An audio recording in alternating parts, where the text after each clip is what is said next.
Hi. Hi. The last time you were here, you were just about ready to start this show on MTV. Yeah. It was before all of that. Oh, all the anticipation. Well, you were very excited about it. Yeah. I was like ready to be a star. My life did not change at all, and now the show is done. It was not picked up again. It must have changed your life to some extent. I mean, you can't have a show on MTV for 2 seasons and it doesn't change some aspect of your life. I just thought it was going to be, I would be recognized in malls, and not that I'm going to many malls, but I was going to start going. I thought it would just, up my profile, but it turns out really only like Puerto Rican teenagers watch MTV. That's the only. I've been recognized like twice, and one time a guy showed up at a show with a bunch of headshots, and I was like, "Oh my god, this is exciting!" Like he was just like, "Sign all these," and 2 of them were of Hillary Duff. So that's kind of where I am. It really did. It's amazing. Like people are like, "You must get recognized all the time," even when the show was on. Never. My co-host would, because she had glasses. I'm just wearing them this morning, but I never get recognized. And on the road, it's not, you don't see like a crazy shift because it's a lot of teens watching MTV. No, you're right. I mean, I can't think of the last thing I actually watched on MTV. Yeah. And I mean, don't take it the wrong way. I never saw your show because I never watched MTV. And they didn't play it.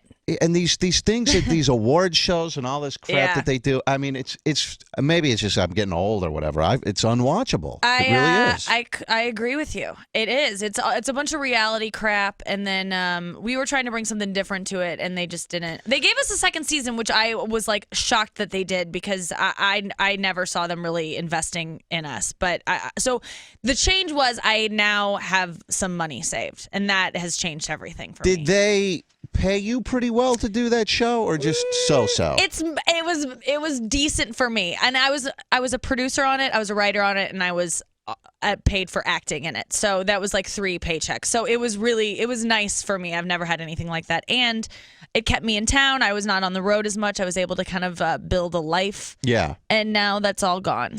Well, that sounds all right. Tell me this. Were you over or under $500,000 a year that you were getting paid? Oh, way under. Really? Way under that? Yeah, I would have way thought under. As the triple thing, the producer, writer, all of that. I would think that would add up. It's cable. And that you were living in New York, right? Yeah, I live in New York City. Now, the cost of living in New York City seems to me like it would be very expensive. Yeah, so you're living there. Everything's very expensive, and they're paying you diddly squat. Yeah. Oh, man. See, people think that when you're on TV that you're suddenly making a bunch of money. So did I. It's an illusion, because a lot of times you don't get paid until a lot later, like after the shows have aired, and so you'll be broke the whole time you're making the show. And there were certainly perks to it, and the money was money that I have never seen before. I was very grateful to be making. I would say it was good money for me. I'd never, but it definitely wasn't what you think. It's not. Was it like before you started getting paid, because you tape the episodes and then you don't get paid until later, but your friends know that you're like on MTV and stuff like that, and you go out with, and you probably cash strapped sometimes. It's right. Yeah, it was. People definitely treat you differently, but I was like not any different. Yeah. I'm still as cheap as ever. What was the worst part about? I'll tell you what. Just because I've worked in radio, I haven't really worked in television much. But for a person like you, who's a comedian, I think that working on a network show or creating a network show like that could be very frustrating, because I know how it is with these executives who want to get their hands in on things and want to tell you how to do it. And it would be funny if you did this, and you should do this, and that's too long, that's too short, blah blah blah blah blah. And it's like some 22-year-old punk who's sitting down there who's never done a goddamn thing himself in the entertainment industry, but he wants to tell you how to do it. Is that how it was? It exactly is how it was. It wasn't, and a lot of times it wasn't a 22-year-old. It was someone that was much older that was kind of like telling us what 18-year-olds wanted, and we were like, we're more in touch with them than you are. Why don't you go ask an 18-year-old what they want instead of you? Yeah. And so there was just so many conflicting notes where they would be like, we want you guys to be just more off the cuff and just like it's live and it's just like happening, and then we'd be like, okay, great, and they're like, well, send us a transcript of what that's going to look like. And we're like, well, that's not off the cuff. So it was a lot of that. It was a lot of really nitpicky stuff about what we were wearing, as opposed to, why don't we focus on what we're doing? Like, I don't think it really, we had great stylists, but they were always changing our outfits last minute. It was just like added stress that we didn't really need. What was, so give me a rundown of what the show was exactly. Yeah, like, it was, I would say it was like a Entertainment Tonight / Daily Show for young pop culture. So it was in the old TRL studio. It was live. The first season was completely live. The second season was live to tape. And now, was this every day? No, it was once a week. That was the problem. It should have been every day, but it was Tuesday nights at 11, and they only aired it once. And that was our problem, too, because it was called Nikki and Sarah Live. So the MTV was like, we're not going to repeat a show that seems to be something that if you miss it live, then it's not good. They repeat everything 1,000 times over. Yeah. It was insane. So we got one show, one play, 0 repeats. I mean, we got a couple repeats, total. But mostly it was just one. If you didn't catch it the first time, you never saw it again. I would think, if I could see how that could fail if it's just once a week. You need to get people into sort of a routine and get them to know who you are and turn it into a nightly sort of thing. No one knew. And we had a good lead in. Like, if you watch Catfish, we were like, right, and our show kind of turned into like a Catfish after show. Like, stay tuned and we'll talk about what just happened on this show. So, and we were willing to do that. We were like, whatever you need. And we were doing, our ratings were actually good. We were, for our demographic, we were beating Conan, we were beating The Daily Show, we were beating everything we were up against pretty much. But we weren't getting the numbers that they wanted. We were off by like a 0.1, and it just wasn't enough. I could see how it would work with teens, though. I mean, you're a cute girl. It was I don't know what awesome. your co-host looks like, but she's probably attractive, I'm guessing. And boys will sit there and watch. I mean, when I was 18, 17 years old, I would have sat and watched you till the cows came home, Yeah, well, thank you for that. And I was wearing really short skirts and stuff. I thought it was like the girls loved us, guys loved us when they saw us, but they just weren't exposed to us enough. And when they only see you one time, they initially hate you. They're like, who are these girls? Oh, yeah. How did they get this job? What mall were they walking through when they were discovered and just handed the reins? Like, no one knows our backstory. Right. They were really mad that we were on TV. And then when they see you twice, they're like, oh, okay, now this is a celebrity that I can... We go through the same thing. We were just added a couple of cities, and every time you go on in a new city, inevitably the people there, you suck. Yeah. Put so-and-so, whoever so-and-so was on before you, put so-and-so back on, or music, or whatever. And they don't realize, well, so-and-so wasn't doing so well. Otherwise, they wouldn't have required putting us on. Right. If Joe Blow was doing so great, they wouldn't have replaced Joe Yep. Blow. But they're enraged at new things, Yeah. and then once they see it twice or 3 times, they're like, "Oh, okay, I'll buy this." Like, it's such a weird phenomenon that. But that it's happens. probably helped. And Nikki Glaser is here with us. She'll be at the Funny Stop tonight, tomorrow, 8 and 10:30 p.m. I'll give you the number for tickets here in just a second. It's probably because of that, I'm guessing, helped your stand-up career to some extent, where you're more known now. You're probably, I guess, getting paid a little bit more now? Yes, definitely. It's I would say raise my profile in the industry, but I don't think the kids that watch the show are coming to shows. But it's definitely helped me get other gigs with Comedy Central that has brought more people to the clubs. So it's definitely changed my life a little bit in that way, but it's still not what I thought it was going to be. Would you rather have a television show? Let's say I had a TV network and I said, Nikki, we have half an hour every night. If you pitch me a good idea, you can do it. Would you rather do that, or would you rather become a household name stand-up comedian who's on the road all of the time? The first one. The road is great, but it's rough, especially as I got a taste of the life that I could have just being home. And I've never had like a boyfriend before, or just an apartment that I was actually like lived in, as opposed to just living out of a suitcase.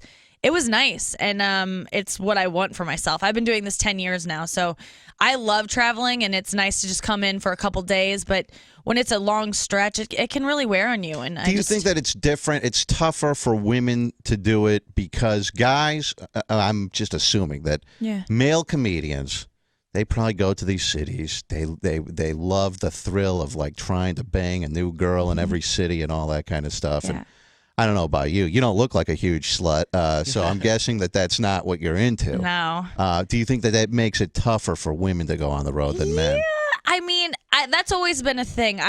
I've never understood the desire to do stand-up to get laid. And I think that is a motivation for a lot of, not all, but a lot of male stand-ups, or at least a part of it. And because it works. I mean, I've had sex with comedians because I see them on stage and I'm like, wow, look what they're, and I know all the tricks. And so it even gets me before, or it has gotten me before. So I see that, but for me, no, that's never been a part of it. In fact, I'm less inclined. Like, I've never slept with a fan or anyone that I've just randomly met after a show. See, you find it strange. Like, you can't understand why people would do it in order to get laid. But see, I do understand. You don't understand how difficult it is for guys. I mean, you're a good-looking girl, and even if you weren't, girls can just go out and get laid. I know. It's enough that we're just there. Yes. I know. I don't think women really understand how difficult it is for men to go out and get laid. I mean, there's a lot of work that we have to put into it. You have to be on and funny and all of that. There's so much. I think that's why you have to read The Game. What's that? It's that book, the Pickup Artist book, about kind of how if you just want to get laid, that's the manual on, negging a girl, kind of putting her down so that she is somehow drawn to you to, I want to prove to him that I'm hot. And I think is that the book that was written by Neil Strauss? Yes. He's been on the show many times. Yeah. It's brilliant. I've read part of that. If you just want to get book. laid, I mean, I don't think that's a good way to get in a relationship, but I don't think a lot of guys want to get in a relationship. But okay, here's the thing though. So if you read this and it's all about like the world of these pickup artists, and they literally have a system that they have devised where they can just take home any girl allegedly that they meet at a bar or whatever. All right, so you've read the book. Yes. Wouldn't you immediately know that a guy is trying to run that on you? Yeah, and I do know that guys that are good at it are really subtle about it, but if you're just following what is written in the book, because I've read it, I've had guys come up to me and say like, "Hey, my ex-girlfriend, her sister's birthday's coming up, and I want to know what." Like, it sounds like he's making it sound like he's still in touch with his ex-girlfriend. He's a good guy, and I'm just like, "Why don't you get her The Game by Neil Strauss?" I've said that before, and they're just like, "Oh man," and so I can see through it, but no girls are reading that book. I'm yeah. I was going to ask you why did you read that? It's so fascinating, just how dumb we are. Not we as women, but like just as humans, that we can be tricked into sleeping with someone that we would never be attracted to just because they put us down slightly. It's insane, and it works. And the whole point of that book is basically that if a guy puts you down, you want to prove your worth to that guy. So you keep trying to impress him and bend over backwards. The guys go up to a group of girls and they pick the one who's the hottest, who always gets the most attention, and they completely ignore her. Now, this has never happened to this girl in her life, probably. Yeah. And so now she is intrigued, like, who is this guy? I'll show him what he, like, it becomes, and it totally works. And I think I was drawn to the book because I knew, once I heard about what it was about, I was like, oh my God, this explains every guy I've ever liked. Like, they're all mean to me. Yeah. And that's what, and any guy who's really nice to me, I've always been kind of like, it's too easy. It's just a challenge to make a guy like you. Nikki Glaser is here. She is going to be at the Funny Stop tonight and tomorrow night. 1-866-YO-ROVER. For tickets, you can call 330-923-4700 to get tickets over there. And I guess you can get half-price tickets if you call before 10 a.m. and you leave a message with your name, your phone number, and you say Rover. They always have some gimmick at these comedy places. They do. Always, Come on in. We'll give you a steak and eggs and this and that and whatever. Yeah. Do you say that, so like the guys that you've dated, normally comedians? Yeah. I think I added it up recently of people I've slept with. I made like the list with my girlfriends, and I think 81% were comedians. I really did the math on it. Are you just more attracted to them, or you're around them more? I think more attracted because they're obviously funny, and that's a quality that I hold pretty high up on the list of things that I like in a guy. But also, I think I'm around them more, and And yeah, I think they're just like my peer group, and those are the people I work with or hang out with the most. So you actually made a list. You sat down and you just made a list of Every girl all does the it. people. I've done that. It's in my basement. And I actually haven't added to the list in a couple of years. So I'm trying to keep it in my head, like, okay, don't forget her. Don't forget to add this to the list. But I don't know why I've done that. It's fun. I think, and it's interesting to go through and kind of see what you're like. What's one thing that all these people are? Try to like learn about yourself. Like I kind of did an inventory. I went through and like wrote what I learned from each guy. What was the best thing about it? What was the worst thing? And how it's turned me in the person I am now. Have you had a lot of one-night stands? Never. Never had a one-night stand? I think there's one. Really? The only one of my. I think my list was like 16 guys, and I think one of them was someone I slept with once, but he was still like a friend. But it just was a one thing. Now, do you have a boyfriend now? I do. All right, and so is it serious? Yeah, we've been together almost a year now. Yeah. It's my most serious thing. The only other thing I had was a long distance thing, and it was a year, but it doesn't count. And is he a comedian? My boyfriend now is not. What does he do? He is he was a producer on my TV show on MTV. Oh, so that's how you met him. Yeah, then. yeah. And so he's like, I got to get together with this bro. No, or it was the other way around. You made the first move? Yeah, I was like crushing on him hard first season. Like I couldn't even focus because I was just so obsessed with him. That's probably why the show got canceled. Yeah, probably. So self-conscious around the guy. Oh, I was pulling out all the stops. There was he just was kind of ignoring me because he's professional. Like he just would never give me anything in that way. And so I was like, I got to get his attention. So I was like, I have to find a way to get topless around him. Like I gotta show him what I'm working with, you know? So we were trying to come up with a bit. We were having on Allison Brie on the show. She's on Community and Mad Men. And we used to do this bit we were trying to come up with some bit for her. And so we're in the office talking and I'm only thinking about Chris. And I'm like, oh God, what could I do? And I was like, what if we do this thing where I go up to her and I like lift up my shirt and I like ask her to sign my boobs? And everyone was just like, that's weird, but that's kind of funny because it fit into what we were trying to do. And then I remember pitching it to him because he was going to produce the segment, and he was like, okay, yeah, and so we can get you like a, and so I ended up being covered up, but he also saw like finally like, hey, like check out this. Saw the goods that you saw were the working goods, with. and he said, and later we talked, and he was like, yeah, that was the first time that I was like, damn, like looked at you in that way, and so I was like, yes. Did he admit to you that he was not paying attention to you because he had read The Game by Neil Strauss? Yeah, he really does use some of those tactics. I mean, there's been times where I'm like, don't nag me right now. Like it does work. Yeah, and I think that the fact that he did ignore me for most of the first season was very attractive. Yes. Nikki Glaser is here with us. She'll be at the Funny Stop tonight and tomorrow night, 8 p.m. and 10:30 p.m. I know you've been on the Tonight Show. You were on the Tonight Show with Jay Leno. Uh-huh. I think you did it with Conan too. I didn't do the Tonight Show, but I did Conan show on TBS. Yeah. I'll be doing Seth Meyers on April 10th. What do you think about the whole scene that they have now with Seth Meyers and with Jimmy Fallon taking over the Tonight Show? I loved Conan, and Conan's my boy. He's my favorite and always will be. But I really have grown into liking Jimmy Fallon, and I think he'll He's last. doing a lot better than I thought he was going to be. I never really watched the late night show of his, and I go, I don't know if this is really going to translate into stuff, but he's good. I guess it's just, he's outgoing. He's willing to put himself out there, and I think you're right. I think they know how to make last. viral stuff. They know how to make stuff that just catches on and people spread it, and so and they're doing something different over there, and they have the roots. I mean, they're doing something right. And then Seth Meyers, I'm really enjoying his show too. I think it's growing into its own. You know what? Who's good at making the viral stuff too? Jimmy Kimmel. All these things that he's doing, where like the things that he does, and every media outlet bites on it. Like the wolf walking through the thing at the Olympics or whatever. Supposedly, and he did something else. I don't know. The girl falling on the table. Oh yeah. The twerk accident. Yeah. That was brilliant. Yep. Everyone eats it up. And so now every time there's any kind of like blooper on the internet, they're like, is Jimmy behind this? It's perfect. He gets brought up all the time now.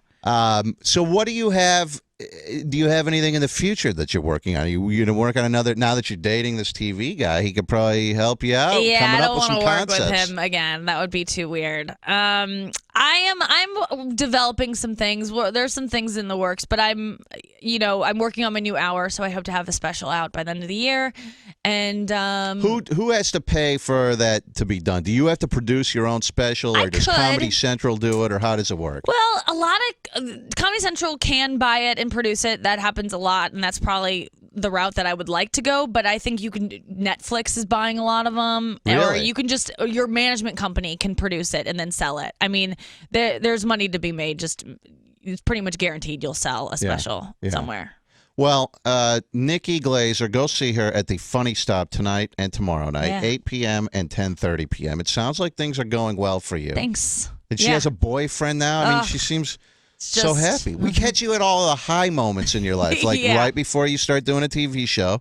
Now you have a boyfriend. Oh, I'm just... Do you ever get depressed? Yes. Over what? My boyfriend, all the time. Your boyfriend makes you depressed? We got in a fight last night that I'm kind of still reeling about. Oh, what was it over? It was I was on TV last night. I did Comedy Central's at midnight. I'm on there a lot, and it's a really fun show. And I was kind of going over it, like I was like, I hope they cut this one joke. It was just such a dud. And he was like, yeah, the one you did on the show 2 weeks ago, it was one of the worst jokes I've ever heard. And I was like, I'm gonna stop you right there and say you can never say that kind of thing to me again. Like I'm a very sensitive individual, especially when it comes to don't if you feel that way, just don't say it. And he was like, okay, I'm sorry for saying that. But then it just ruined our conversation. Then I was just like, I'm gonna go. And then that's where we kind of left it. And it's hard because I felt bad because I was like, oh, I got really sensitive there, and who cares if he thought one of my jokes was terrible? Just one up him. Go, hey, remember that time like 3 weeks ago we banged it out? God, that was the worst lay I've ever had. Do in my you know what life. would happen if I did that? I would be broken up with immediately. Like our egos are both so fragile, and he now knows never to do that again. And we both kind of tiptoe around each other's. We're both so sensitive. But yeah, would you ever get married? Do you think you'd ever get married? Oh, he will. He is, to him, I might get married, but to him, he will never get married. He's already stated that. And he, another issue is did you watch The Bachelor? No. Oh, Did you kind of hear what season, happened? No. Didn't he not pick anyone or whatever? He picked a girl, but she said, I love you, and he wouldn't say it. Uh-huh. And that's my situation. I loved my boyfriend for a while, and he refuses to say it. He doesn't believe in the word. He doesn't subscribe to, society's demands on him to say it. Just because he's enthusiastic about being with me, but he won't say I love you. And we've been together a year. Nikki, I love you. Thank you. How about that? I know. I want you to get some love from someone. Thank you. All right. Nikki Glaser is going to be at the Funny Stop tonight and tomorrow night, 8 p.m. and 10:30 p.m. That's on State Road in Cuyahoga Falls. For tickets, call 330-923-4700. And if you call before 10 a.m., listen to this. You leave a message with your name, your phone number, and the special code word Rover. Rover. You get half-price tickets to the show. 330-923-4700. Nikki, thank you for coming in. Thank you for having me. Have fun while you're here. Get on the phone with your boyfriend. Tell him we all said he's an idiot for not saying I love you. Yeah, I agree. Don't get married. Who needs it? Who needs a hassle? Because then if you do break up, there's financial things and all of that. But come on, he can at least say I love you. I think so, too. All right. I have to take a quick break. Nikki, thanks again for coming in. Thank you so much, Rover. We'll be right back on Rover's Morning Glory. Hang on. Rover's Morning Glory.